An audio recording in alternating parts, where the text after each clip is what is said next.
We're going to get started. Thank you for finding Skate Hall. The new one. Yeah, that was challenge number 1. Quick administrative note, doing roughly the same thing as before in terms of the quizzes about the talk, but hopefully you saw on Canvas that we are not doing colloquium during job talks season, so hopefully that means that we have far fewer things on your plate to deal with, and there's also much higher attendance at job talks. And the quizzes for that are going to look very different. They're going to focus more on how you feel about having this person maybe join the faculty at CMU and what they would bring and stuff like that. And so your comments are very helpful to the hiring committee and things like this. So we're going to kind of double dip here with that. But okay, so that's the administrative. Without further ado, so Sravya has come to give us a talk on Seamless today. There's a Seamless 2. So she was at CMU and graduated in 2016, and then went to Microsoft before joining Meta, where she's been for 5 years as a research engineering lead, and runs a group / collaborates also with what sounded like an even larger group of people in order to get these very large-scale projects that are multilingual and multimodal, because we're talking about speech here, off the ground and actually into things that can get deployed into the community for all of us to use. You know that I don't understand speech and I don't understand multilinguality, so I can't say much more besides the fact that we all speak different languages, and that's probably useful for us to have tools for. But she's going to take us through what this actually looks like and how you actually try to build these things, so it'll be interesting for me to learn. And she's probably a useful connection for you to have if you're at all interested in this space and thinking about what it would look like after graduation or as an intern to actually make contributions to these kinds of large-scale projects. So I'm sure she'll talk a little bit about that at the end as well, but thank you for coming and joining us. Thank you, Jonathan, for the introduction. Hi, everyone. It's nice to meet you all. It's good to be back in CMU after 7 years.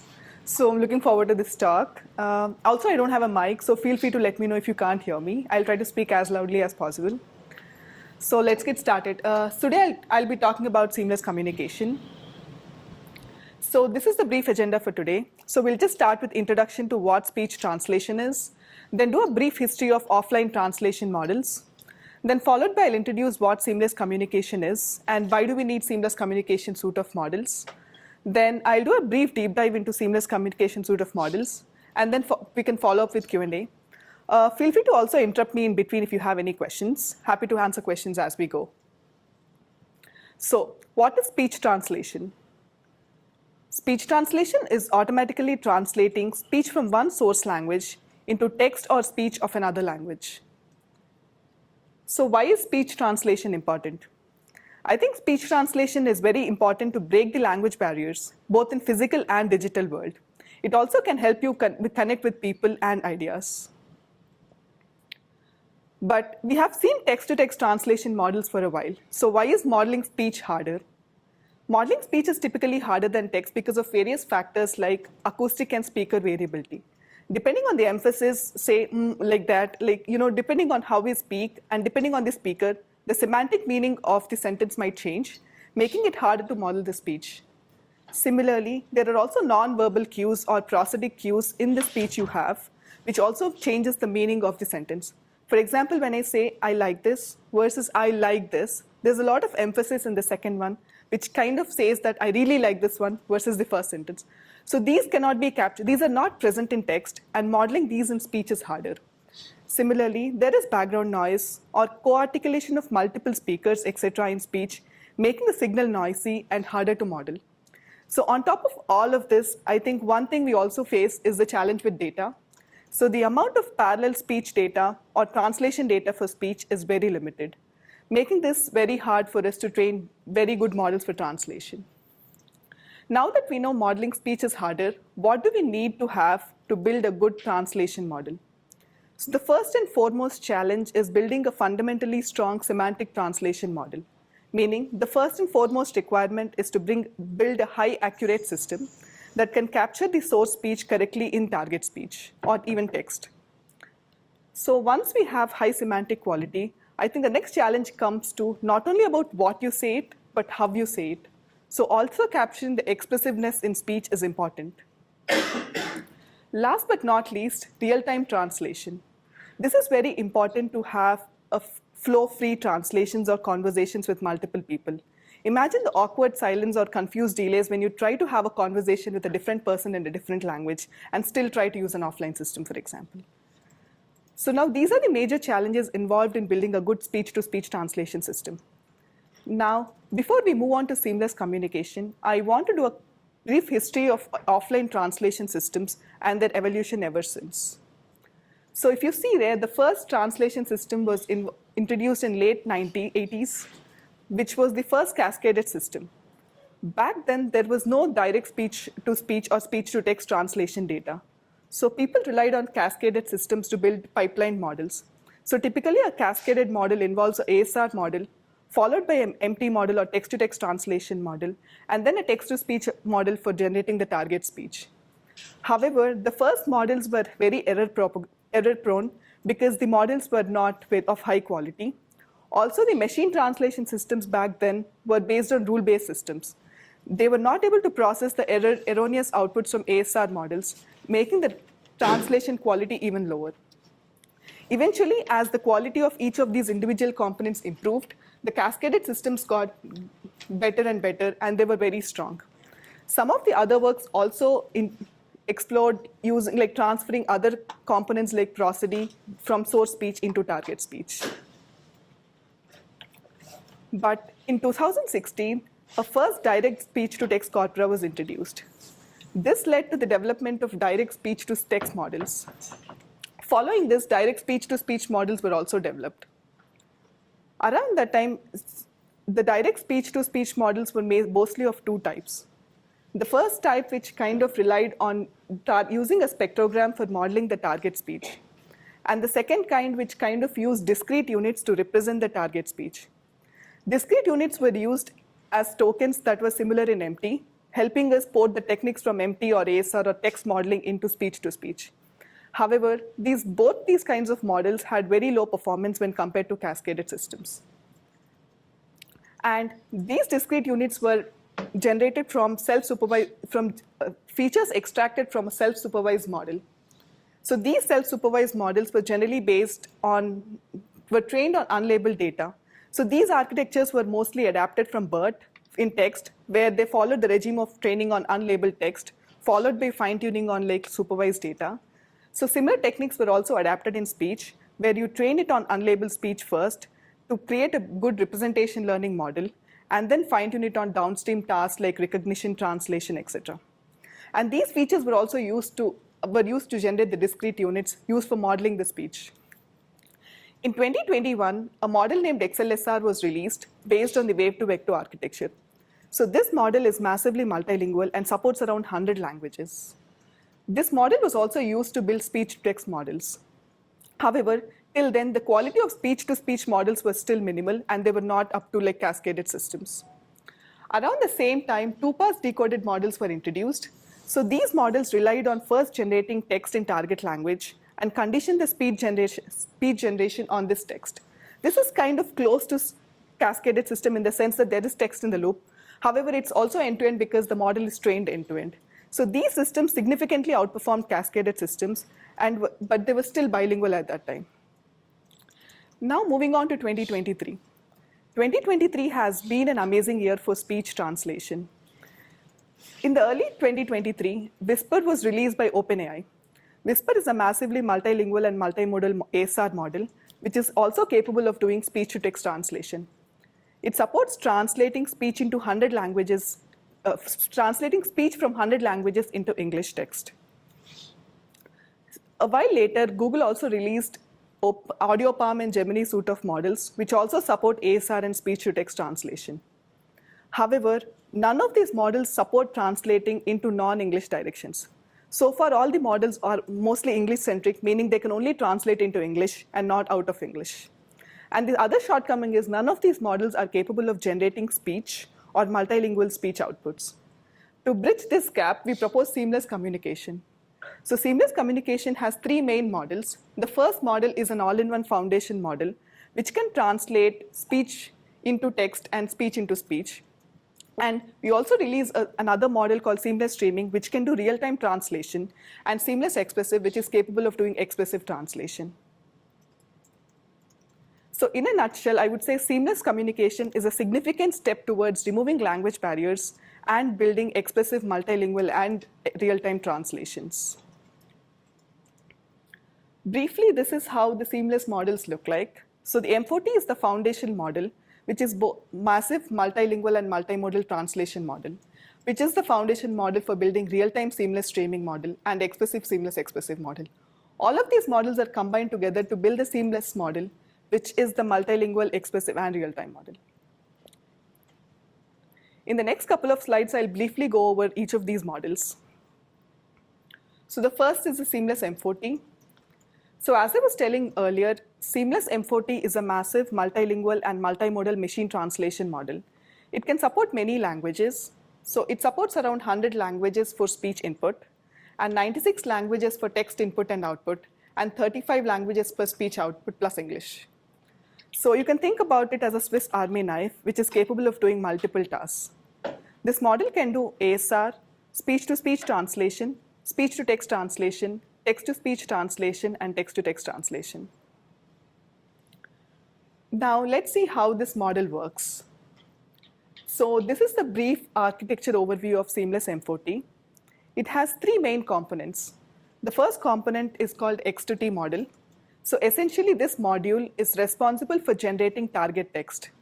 Given speech or text in any language, this module is responsible for generating the translated text. The second module is called TTU or text-to-you component.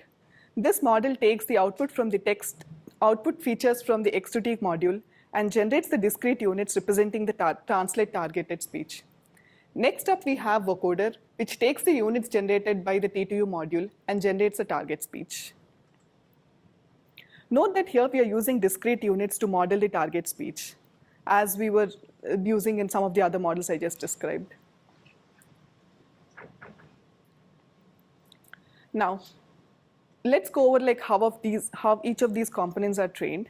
So the first component is the X2T component.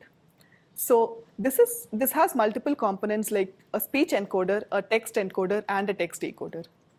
The speech encoder is initialized from a pre-trained wave-to-vec BERT v2 model, and the text encoder and text decoder are initialized from an NLLB model. So here we use an improved version of wave-to-vec BERT, which is enhanced with 2 codebooks and better loss prediction. It's trained on large unlabeled data of 4.5 million hours, and it supports more than 143 plus languages. So we use this pre-trained model to initialize the speech encoder in the X2T module. We also retrain the NLLB model. For those who don't know, NLLB is a massively multilingual text translation model, which was released, I think, a couple of years back, which supports around 200 languages, translation from 200 text languages into 200 text languages. So we retrained another version of NLLB with new SPM vocabulary with added tokens for more Asian languages, and retrained the 1.3 dense model on 96 languages, which we support in Seamless. So we use this new pre-trained model to initialize the text encoder and text decoder in the Seamless X2T module. So fine-tuning. Once we initialize with pre-trained models, we fine-tune the X2T model end-to-end. So for that, we use a triplet of like source audio, source text, and target text pairs. So this is mostly translation data. Since the NLLB text encoder and decoder are already trained on text translation data, we mostly focus on speech translation data here. So we use a multitask objective with cross-entropy loss for speech-to-text task and text-to-text task. We also do knowledge distillation from text-to-text to speech-to-text using a KL divergence loss. Next up in the model architecture, we have the TTU component. So the TTU component is essentially responsible for taking features from the X2T module and generating the target discrete units, which kind of represent the target speech. For this, we use a non-autoregressive model for speed and inference purposes. So first, we take the subword features from the X2T model and then upsample them to character level features. Once we have the upsample features, we train an unsupervised multilingual aligner, which is responsible for duration prediction. This is key because we need to predict the duration of the units during inference. Once we train the inference model, we also use like a glancing transformer architecture for the NAR decoder. Glancing transformer essentially gets access to all the input sequence, but only relies on a small localized sequence of units while at computation for inference. This kind of improves the efficiency of the decoder and reduces the latency.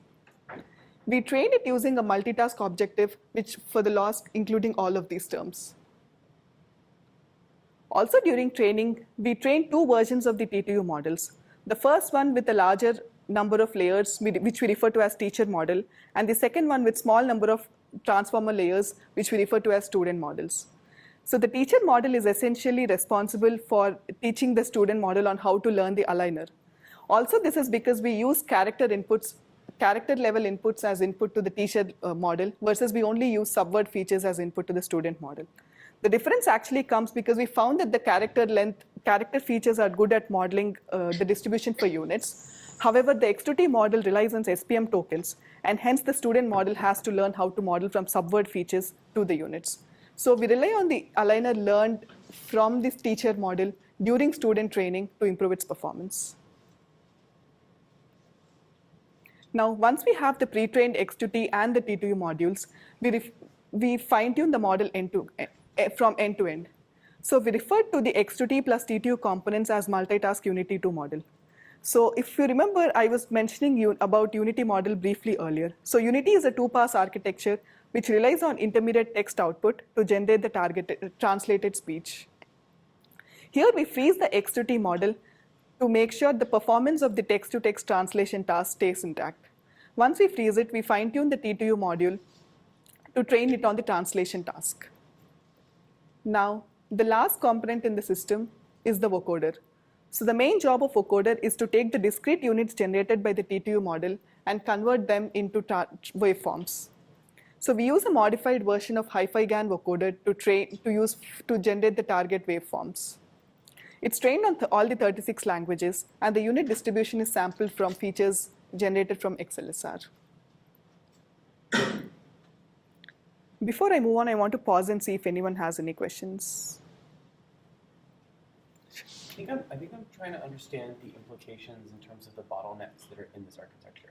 Mm-hmm. So and maybe you're going to talk about this later, but are there specific things that I lose when I move to, for instance, the various unit representations throughout here? So like you were talking about like emphasis characters and stuff like this. Like how much of that is preserved, or how much, or what does that look like? Yeah. That's a good question. So I think so far we are only talking about semantics, and discrete units have been very good at modeling semantics. Yeah. However, they are not good at capturing expressivity. So I think we'll try to use other techniques to capture those. Okay. But I have a few slides on that, on expressive. Yeah. But I think that's a good question. Yeah. So data. I think one major challenge for training M4T models is the availability of data. So this is like a summary of various data sources we use for training the model. So we kind of relied on all the available label data. We also curated a lot of pseudo-label data by using, like, say, starting from ASR data and then augmenting it with, like, say, empty model and plus TTS or TTU models. Last but not least, we also have aligned data using mind speech-to-speech data, which is aligned using something called seamless align, which I'll present next. But overall, we use around like 350K hours of data for X2T fine-tuning and 145K hours of speech data for speech-to-speech fine-tuning. So seamless align. So the concept here is to try and mine speech and text or speech and speech pairs based on semantic similarity. So if you're familiar with the work on laser for text-to-text translation, the goal there was to create a semantic shared space for sentences with similar meaning, which is language agnostic. So irrespective of the language you use, they have to be aligned closer together if they represent the same thing. Similarly, we tried extending that to this modality agnostic space, where we also try and represent speech there. So to do that, we trained something called sonar encoders, which kind of help us align with the text encoders into the same shared space. So these encoders are trained with teacher-student alignment. So the student uses cross-entropy loss and also shares like a cosine similarity loss with the teacher to try and align into the space. These are further aligned into speech modality by training on ASR data. So the text encoder and the speech encoder are aligned based on the ASR similarity scores. Now, once we have these semantic aligners or sonar encoders, we then run distance-based mining, where we take segmented unlabeled speech and compute similarity across multiple pairs. Either it could be speech-to-speech pairs or speech-to-text pairs. And we mine translation data across multiple languages. We mostly focus on into English and out of English language pairs for augmenting for seamless M40. These are some of the examples of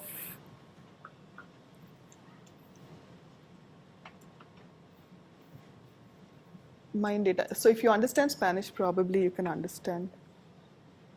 Okay. It doesn't work for single. Yeah, so but you can see that like there's semantic similarity between different languages.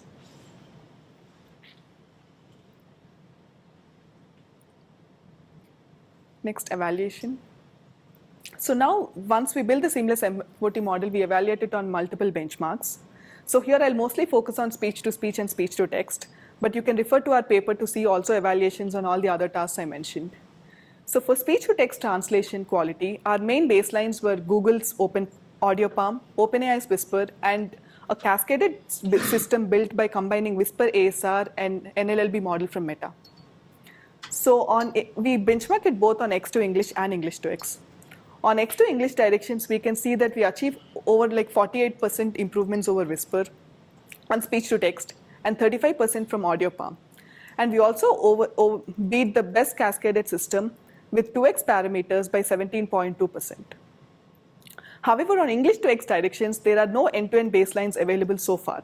So we only compare with the cascaded system, which has 2x parameters, and we are almost on par on performance. It's slightly underperforming, but it's almost on par. So overall, we do see that having like multimodal training with speech and text definitely help boost the performance of speech-to-text translation. Next up, we have speech-to-speech translation quality. So to measure the quality of speech-to-speech, we use ASR Blue metric. So to compute ASR Blue, we first take the target speech generated and run it through an ASR model to generate the transcription. We then compute Blue score of the transcription generated with the reference ground truth to get the ASR Blue score. Here we use Whisper Large as the ASR model to compute the Blue score. So I have to call out that Whisper is not good on all the 36 languages we chose. So some of the languages do have like an approximate score in that sense. However, we see that like we outperform all the baselines in terms of like say cascaded. For X to English, we generate a cascaded baseline by running Whisper plus a TTS model. And for the two-stage cascaded system like ASR plus text to text, we also couple it with a TTS system to generate the three-stage cascaded system. So we see that our model outperforms both two-stage and three-stage cascaded systems on both X to English and English to X.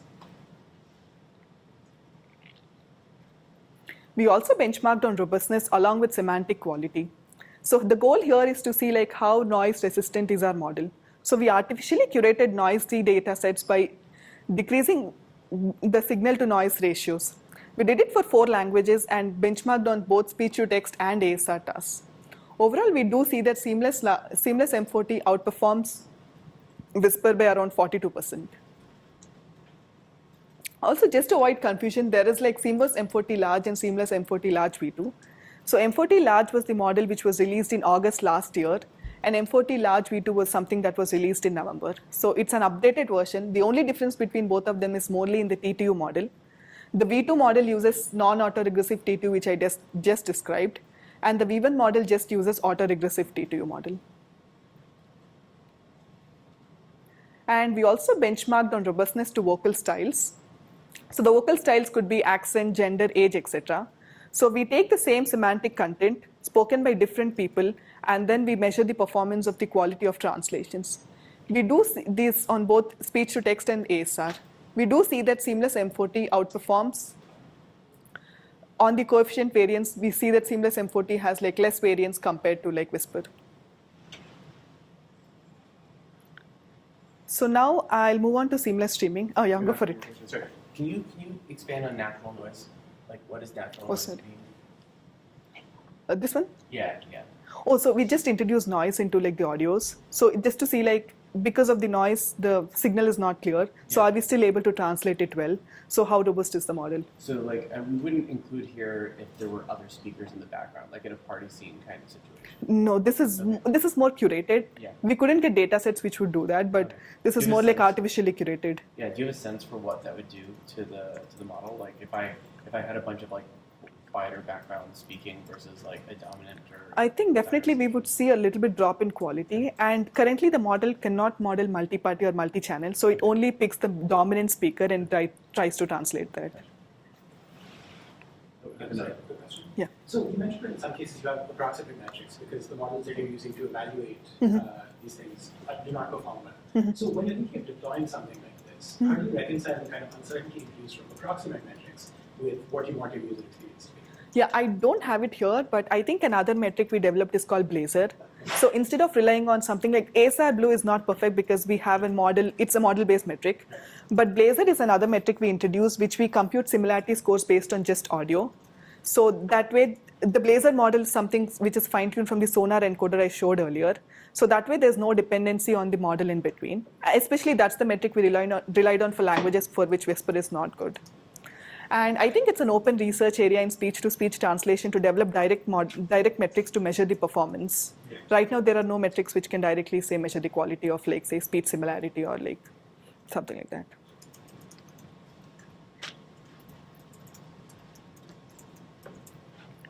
Cool. So seamless streaming. So the goal here is to translate in real time. So imagine streaming, right? So right now we have seen an offline system which kind of waits for the whole input before translating. However, imagine you want to do something like talk to someone in real time or like, have a conversation. This offline system is pretty slow because you have to wait for the whole input before translating. So the goal of the streaming system is to start translating as and when you see some input. So this can be typically done with the wait K models, which can say like, hey, wait for five say K seconds and then output something and then do so on. But that kind of gets tricky depending on the language and doesn't scale well to multiple languages. For example, here we have an example of German to English translation. So you can see the color coding where the model has to wait for at least 3 words to start translating because the third word means I. And this only gets complicated for models for different languages. For example, in Korean, the word order is very different, completely reversed from English. So it's SOV versus SVO. So you have to wait for the whole sentence to be spoken before you start translating. So to handle such cases, we developed a simultaneous policy. So the goal here is for the model to dynamically decide when to read and when to output the tokens. For this, we propose something called EMMA, which refers to efficient monotonic multi-head attention. This policy is responsible for dynamic. It learns during training time unsupervised way to align with the monotonic probabilities. So the policy is learned and predicts the read and write policies on dynamically. So this is the architecture of the seamless streaming model.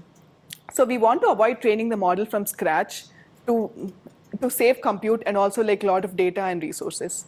So seamless streaming has the same language support as seamless M40 and is the first model of that scale which can support streaming capabilities. So literally the seamless streaming model can support 100 languages on input and 96 languages on text output and 36 languages on speech input. So all of the components in seamless streaming are initialized from seamless M40. It shares weights with the speech encoder and starts from the text decoder and the NAR model. During streaming fine-tuning stage, there are 2 stages. In the first stage, the speech encoder is frozen and the simultaneous text decoder is fine-tuned using the EMMA policy. During the second stage, the speech-to-text model is frozen and the NAR TTU model is fine-tuned on the translation task. Wait, sorry, can I ask a question about that? How do you determine? So like you're basically doing like a coordinate descent on this training, or like for you to go. What's the criterion for deciding when to switch? Like when you're going to switch to fine-tuning the other components?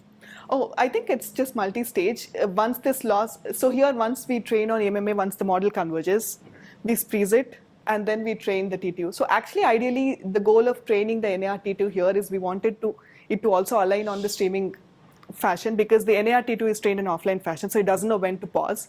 So you also want it to learn like how to pause. It's not perfect, but at least in the streaming fashion.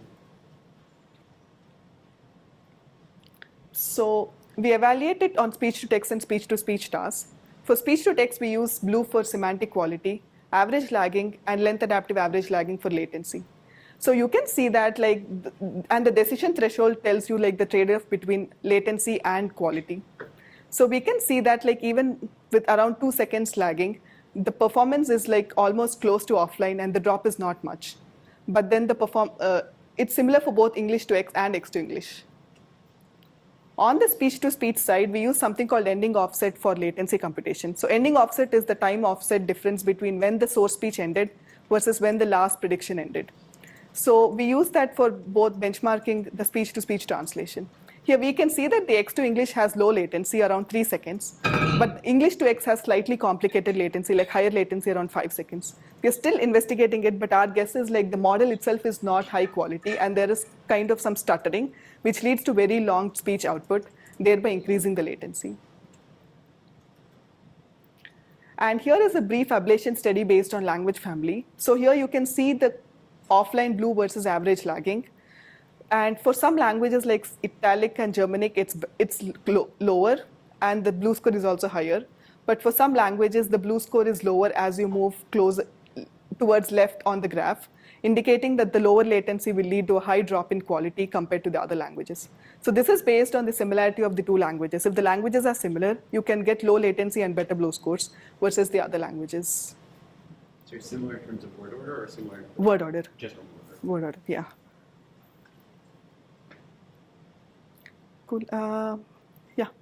So, streaming speech versus streaming text, you have to do more to smooth the output of streaming speech, so that I'm not just like getting 2 seconds and then pause and then 2 seconds, where it might be fine for text, say, like, just for like listening smoothness. Oh, so yeah, that's a good question. So we didn't do any external smoothing. We were just trying to fine tune on streaming data. But then there are instances where you can see awkward pauses because the model is like cannot predict when to pause. Even between sentence, it kind of like breaks it into like awkward pauses. So it's still there. That's a problem, yeah. So now I'll move on to seamless expressive. So as I was telling earlier, the goal here is to capture the expressiveness in the speech. So here we mostly emphasize on some parts of prosody like speech rate and pauses, voice style, along with maintaining high semantic quality. So this is developed on top of Seamless M40 V2, and it only currently supports 6 high-resource languages like Spanish, German, Italian, Chinese, etc.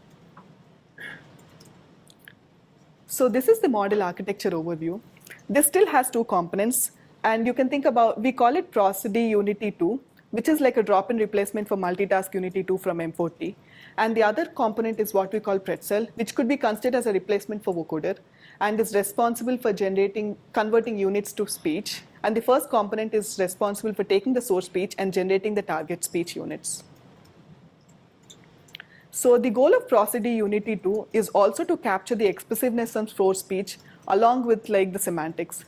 So we add another encoder called expressivity encoder, which is responsible for capturing the expressiveness from the source speech.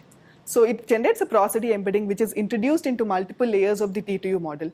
So it's appended to the encoder output, and it's also injected into the duration predictor and the NAR decoder to inform on the duration. We also have another model called Pretzel model.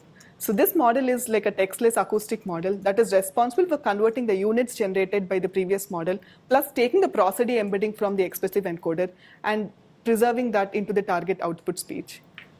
So this model is a modification of fast speech 2, and it takes both XLSR units and prosody and language embedding to generate the target speech. So I'll just briefly go over the data. So this is a very challenging part for expressiveness to gather data because the amount of open source data sets is not many. So firstly, we use something called Seamless Align Expressive. So this is the modification of Seamless Align I mentioned earlier. In addition to the semantic encoders, we also add another encoder based on speech prop features which captures the expressiveness. So this is used as an additional criteria to match the two semantic segments based on similarity. So along with cosine similarity for semantics, we also match the expressiveness also matches the additional distance based on the expressive encoder. Once we have aligned pairs, we just mine them based on the similarity and then use them for training. The next is video alignment data. So we got access to a couple of dubbed videos, which are like pretty long in length. So we kind of segment them into smaller segments and use the seamless align expressive to align further to generate more data. And the last one is controllable TTS data augmentations. So we take speech to text data or ASR data with like text augmentation and then run them to controllable TTS or expressible TTS models. So based on the input source speech, these are conditioned to have the exact same emotion as source speech, and hence we can use them to augment our data. For evaluation, we use various metrics. The first is standard ASR Blue for content translation. Next, we rely on something called vocal style similarity VSIM, which is based on pre-trained wave LM model. And then we use auto PCP. PCP is a metric used for modeling how good the human thinks two audios are similar. So we model that using like a small FFN to automate the process. And then we also use speech rate and joint pause for understanding how good the rhythm is. So overall, we evaluate around multiple models. We compare with like a cascaded baseline with speech to text, seamless M40, and seamless expressive. Note that the expressive model is fine-tuned on in-demoing dataset called MDRAL, which we use here for testing. So you can see that on all the expressive metrics, we significantly outperform the baselines, meaning having an expressive encoder does help preserve expressivity, like voice style, pause, speech rate, etc. I have a demo, but probably Is the internet out? I haven't connected to internet, probably, but I can try.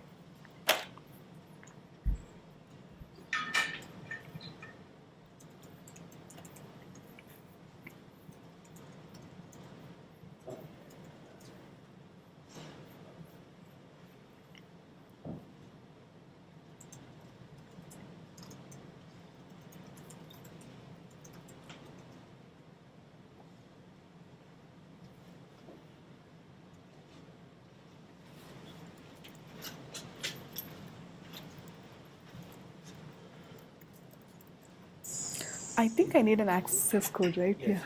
She emailed you that. Yeah, I think she did email, but I don't have my phone with me. Yeah. Let me try to get that. Sorry. Bear with us for this momentary pause. Here. GCKUQ B44.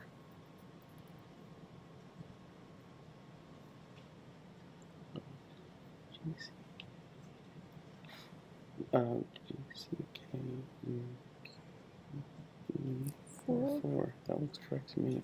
You're on seeing you asked. Oh. Took me twice as the solution cloud. Okay. Cool. I'll try it now.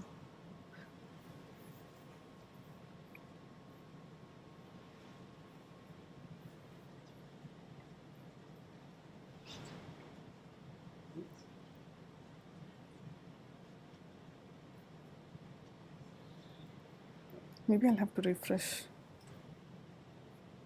Like we do it from the browser.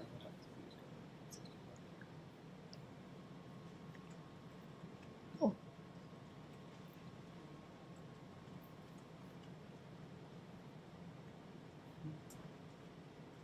I think it should work. Let me try it. It'll be easier if it works here. Yeah. So here you can see a quick example of.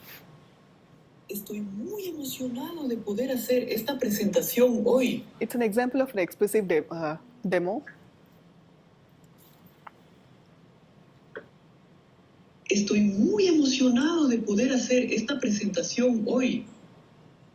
I'm so excited to be able to do this presentation today. So the second one is the translated version. Le bébé vient de s'endormir.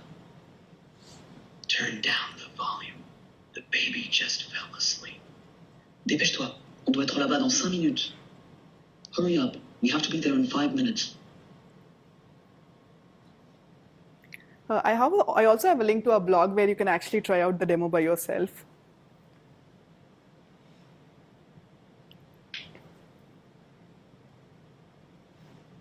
So last but not least is the seamless model. So this is the model which I was talking earlier, which combines all the three models. So this is the multilingual, expressive, and streaming translation model. So essentially, we are combining seamless streaming and expressive models. So the seamless streaming model generates the units and text corresponding to the streaming speech. And then these units are passed into the pretzel vocoder we just discussed to produce the output speech. Note that this model only preserves global prosody or sentence level prosody and voice style, and couldn't preserve all the expressive features like speech rate and pauses like the previous model. So I would say this is partially expressive compared to the previous seamless expressive model. So we trained two versions of this pretzel model, one on 6 languages and one on 36, to expand the language coverage. So the one with the 36 is essentially able to cover all the seamless languages, that is 100 to 36 translation. And we can see that with only slight drop in blue scores, the model still has like a latency of around 2 seconds, which means like you can just communicate in an expressive and real-time fashion. Here is a quick example of how we did this demo on Oculus. So you can here see like a version of it. Mi nombre es Paco Guzmán. Bienvenidos a nuestra presentación. My name is Paco Guzman. Nuestro equipo está muy Welcome to our emocionado presentation. de nuestros logros Our de team este is very excited to share with you Tenemos our tres áreas achievements this year. principales de investigación en las que estamos We have trabajando. 3 main areas of research that we are working on. Primero, un modelo multilingüe que puede traducir First, aproximadamente a multilingual model lenguajes that can translate en texto. approximately 100 Segundo, languages un in modelo voice que se and text. enfoca en la traducción Second, simultánea a model en tiempo real. that focuses on simultaneous translation in real time. And third, a model that preserves. Mi nombre es Paco Guzmán. Oh, sorry. It's long, but I think you get a sense of it. So eventually we see these models being like helping us break communication barriers in the digital world, like where we go into metaverse and future devices. So this is our step towards that and creating a seamless communication experience. Last but not least, I think responsible AI is always a focus of our research. So we've been making sure that data is clean. It doesn't have any bias or any toxic information. So we already do like imbalanced toxicity filtering, etc. On top of all of that, generating speech is very risky because there's a potential that we could clone your voice, and there are all biometrics around it. So we created the first watermarkings model for speech-to-speech translation. This model operates at frame level and can also be used to watermark the streaming speech generated by our models. So here is a quick example of how it works. And maybe let me share. So this is the original audio. Please turn down the volume. The baby just fell asleep. And this is the watermarked audio. Please turn down the volume. The baby just fell asleep. So it's imperceptible to a human ear that there's watermarking in there. But if you're curious, this is how the watermarking will look like.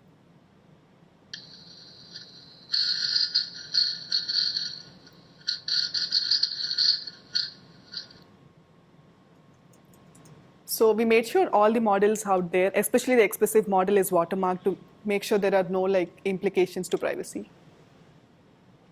So before I end, I want to acknowledge all my colleagues for this joint collaboration on Seamless. It's been a huge team effort. And also to some of my colleagues who helped put this presentation together. And if you want to take a look at the blog and try out the demos, you could try this QR code.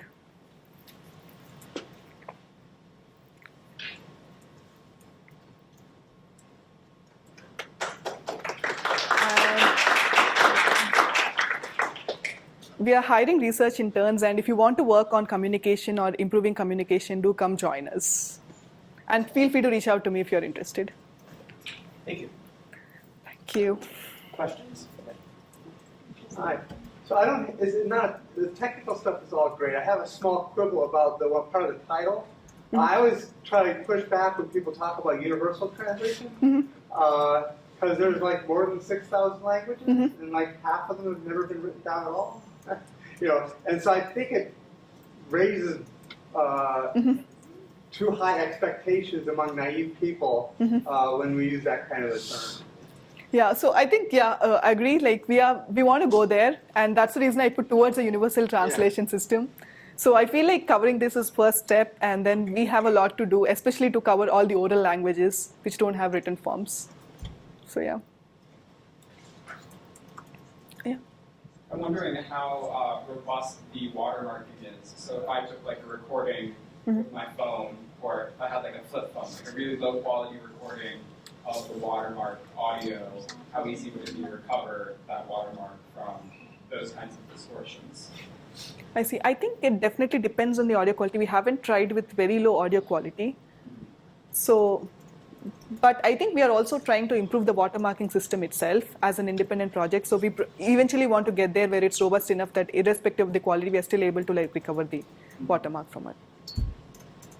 Another question about the watermark. So part of what makes a watermark effective is that you can recover it and you can detect it's there. How do you ensure that that watermark is detectable but not, for instance, removable? Yeah, that's the challenging part here. So right now it's a model. We integrate for the M40 and seamless streaming models. We don't have the watermark integrated in there because the voice we use is like a licensed TTS voice. However, for expressive, it's more challenging because it kind of preserves your voice style, right? So if you do an expressive audio, it kind of gets your own voice out. So we tried integrating that into our inference code and stitching it in, but it's not perfect. So it's always possible that you can just go out and extract the code for the vocoder and still remove watermarking. So as next steps, we are trying to build a vocoder which kind of integrates watermarking in there, so you can't essentially separate both of them. But right now, we have gated our expressive models to make sure they're not accessible to everyone, just because we are worried about like the privacy implications of everyone getting access to them. Sure. I guess my question is slightly different. Like, certainly you can separate the code that does the watermarking from the code that does the kind of generation. I'm wondering from like an audio perspective, is that like are those signals separable in that way? So you can detect the watermark and remove that from the audio. Oh, that's a good question. I think for clean signals, especially with speech, I think the watermarking is quite easily separable. But I think it's a challenging question and something I think we'll have to further explore to see. Like if you have very noisy signal with like say metallic sounds around, if you hear that, it's more around the metallic tinge. So if a lot of metallic sounds, I think it might be problematic to just extract the watermarking. Yeah. I just have a like more meta question, which is that like this, not like this meta, different meta, which is that like this kind of like giant project is really different from the kinds of things that we generally do like as PhD students. Like what are the things that you would like or dislike about working on like a project of this scale? First, pulling off this is extremely hard because we had around like 40 plus people working on this, and we had teams distributed all across the world, including like Paris time zone. So communication was really hard. And a couple of other things, I think there were dependencies, like there were dependencies on the foundational model for both streaming and expressive. So managing timelines is also hard. And as you all know, research is risky. Like you can't commit to a timeline and then have models ready by then. So there's always this timeline management, which is like extremely, I feel that's what's the hardest part.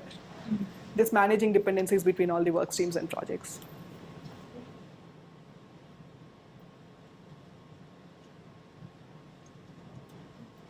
In which case, thanks Sravya once again, and she'll also be around for the social for a bit in 6501.